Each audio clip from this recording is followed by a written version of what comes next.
CD Projekt RED has made it clear their intentions moving forward with the Witcher franchise by stating that Project Polaris is now entering the production phase. A lot of outlets are reporting this as Witcher 4 is in development, and as we've been following this throughout the year, well, we're not exactly sure what it's going to be called, because Geralt's trilogy of games, well, those are pretty much done and dusted. As for upcoming, a lot more reasonably timed Witcher releases, you've got, what looks to be a brilliant remake of the original, followed up by whatever ultimately this is going to be, because a decade ago, 2015, was when Witcher 3 first came out. So I guess they can have, like a title reveal or something big, something more grandiose of an announcement to commemorate the 10-year anniversary of Witcher 3, to follow it up with finally something. I understand that, the 2 DLCs, Blood and Wide and Hearts of Stone, carried it for a while, but this has been a big old gap in content for Witcher fans. And well, I bought Witcher 3, I think, on release, or real damn close to it. I got it over on GOG and all that stuff. I'll eventually get around to playing it, and to be completely honest, I think that's the approach that a lot of people are going to be taking when we see a little bit more about Witcher 4, or whatever the blue hell it's going to be called, or hell, whatever it's going to actually be about, because as far as I know, story of Geralt, and according to the voice actor, which we talked about a couple of months back, his story is practically wrapped up, and any inclusion of Geralt, well, he's going to be a side character, because, it's going to be a Ciri game. You know it as well as I do, bro. But it's interesting, right? Because like I said, it's 10 years removed, and a lot of the people that even worked on The Witcher 3, let alone 2, or the original, they're no longer with CD Projekt RED. This is a completely different studio, so it really doesn't much matter who's working on what at this point in time. So we got this handy-dandy little graph just showing you what exactly everybody's working on. So Project Polaris, which is now we can kind of confirm is something in the Andrzej Sapkowski IP world, and Orion is apparently something to do with Cyberpunk, and then Sirius after that, I don't know, they fix some radios over there or some shit like that. But there's a lot of people, okay? Not exactly a lot of in-demand people that are employed over at CD Projekt RED. We've talked about a fair few of them, and including some of the higher-ups being quite testy recently and not really reflecting the desires of their fan base, and instead going to full-scale war against their former audience. And well, we're seeing that transpire here once again with CD Projekt RED senior experience designer seems to mock fans over Witcher 4 DEI concerns, because we've seen the videos. I've played snippets of them before. I've showed you guys, and they're out there for the world to see, and they've seen it, and they've mocked it, and they've ratioed it. The CD Projekt RED's adherence to DEI and some of their sexist hiring and mentorship programs, not exactly okay. And as a wise man once said, they're not sending their best. We're going to have to put a tariff on Poland for any of their video games being exported, okay? Well, let's take a look at this. Witcher 4 developer, CD Projekt RED's senior experience designer, Max Osipovsky. All right, good Polish lad. Appeared to mock and belittle a fan on X today for expressing concern over DEI elements in the upcoming titles and narrative. The modern gaming industry never seems to learn its lessons. Oh no, they learn lessons. It's just the wrong one. But instead of the modern gaming industry, it's just simply the modern entertainment industry. I mean, the examples are too numerous to name, but nobody ever takes to account, why people will continue to come back to a game that's about a decade old at this point in time. It has very little to do with the visuals, and it has a lot to do with the story and the gameplay, but are they going to learn from that, or are they just going to outsource that to a bunch of woke ideologues? I think you know the answer. Fan blaming and attacking gamers has led to failure after failure in a pattern that has upset the balance of the entire AAA gaming industry. Well, just in the West, and Poland kind of ends up breaching that barrier, but I can basically throw that all in the same basket here. For as based as Poland is as a country, artists are still artists at the end of the Yes, the day.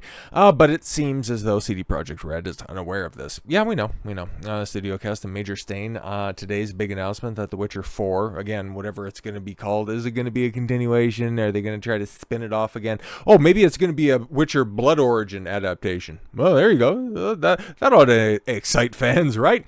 It's currently under full-scale development when Osipovsky responded to a fan who voiced concerns over the franchise's embrace of DEI and identity politics. And I didn't say this when we looked at, like the official instead of the goofy ass IGN post. The fact that it's now entering production, yeah, you're probably going to be marking the 15th anniversary of The Witcher 3 before we hear hide nor hair of whatever this is ultimately going to manifest as, because of a game of this style, I'd imagine they've done some pre-production on this stuff and, just laid the groundwork, probably got the script and all that stuff ready to go. It's at least a 3-year, but on a game this immense, or at least what everybody thinks is going to be immense, yeah, don't doubt that it's going to be a 4 or 5 year development cycle. So we're going to be old ass men talking about how CD Projekt RED ended up fumbling the bag on this one. But here we have Raven Rainfall. Okay. Asking the question, just putting a reply to the IGN announcement that, Witcher 4 is now in full-scale production, which, do we even know that's for certain? All you have is, obviously you have the Witcher medallion in the snow. You can kind of put 2 and 2 together, but it's not an official announcement that it's Witcher 4, okay? I'm not excited over it, and the Witcher series is one of my favorite game series. CD Projekt RED is too deep in DEI ESG bullshit. Well, I mean, they put it out there for the world to see, and there you have your senior narrative designer Max Osipovsky laughing and a clown emoji. Interesting PR tactic that you have right there. I'm not excited for it at all. Yeah, that's what she says. Many interpreted this response to boil down to shut up, clown. Well, I mean, what else can you take away from that? Well, it's very professional of you. I'm a customer, and more than that, a fan of the Witcher series, and you're a senior experienced designer for CD Projekt RED. Are you sexist too, telling a woman to shut up and calling her a clown? Hey, if it's good enough for them to wield as a weapon, it's good enough for you to employ against them. Immediate allegations along with Miss Miso interpreting. Just wow. Clapping emoji. Interesting. Seems he takes his literacy as seriously as he does his decency. Well, tell me what you meant by what you said then. No, I don't have to. But yes, to that thread, he stopped responding. When pressed on the issue by another ex-user, he played the victim card. I'm sorry. I'm not going to engage in this conversation further. No matter what I say will be misinterpreted to approve whatever point you'd like to prove, assuming that everyone should immediately know one's gender on the web, and make an attack based on that is simply wrong. What are we doing out here, bro? Like, what's happening? You made a snide remark, you got clapback on it, and then you go, help. They've exposed the grift. Somebody please save me. But yeah, I don't really care about this one little interaction. It kind of looks like, hey, this is somebody who looks to be on the level, so shout out to them. It's unclear, yes, but Osipovsky might have been trying to make with the hand over the mouth, he on the clown face. It's really not. You can deduce what we're doing here, okay? But yeah, you can just take a look at CD Projekt RED's track record and realize that Raven, if that is in fact your real name, was onto something here. But yes, one of the many snippets that I'm sure we talked about throughout this year.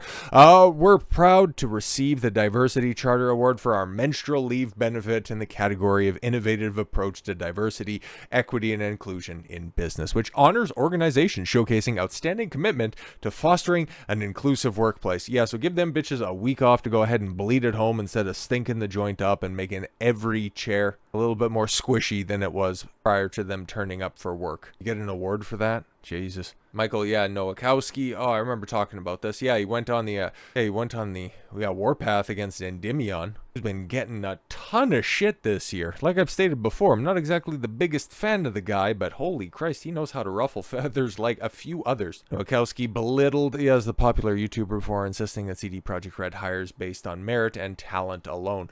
I mean, you get a diversity and inclusion page, and you got a bitchy director who, after getting all of this clapback, after your big announcement ends up getting overshadowed by lesser employees, he goes private. You guys end up getting another mark on your record, and you end the year the same way that you started, with a far more sus looks, than genuine anticipation. I don't think anybody's really looking forward positively to The Witcher 4. You might be skeptical about it, you might be able to win it back, but we see who works at your studios, we see how you're representing yourself to the public, and we will go ahead and wait cautiously. I know that you're happy about the perceived success over the past 5 years of Cyberpunk 2077. We've sold 30 million copies. That's fantastic.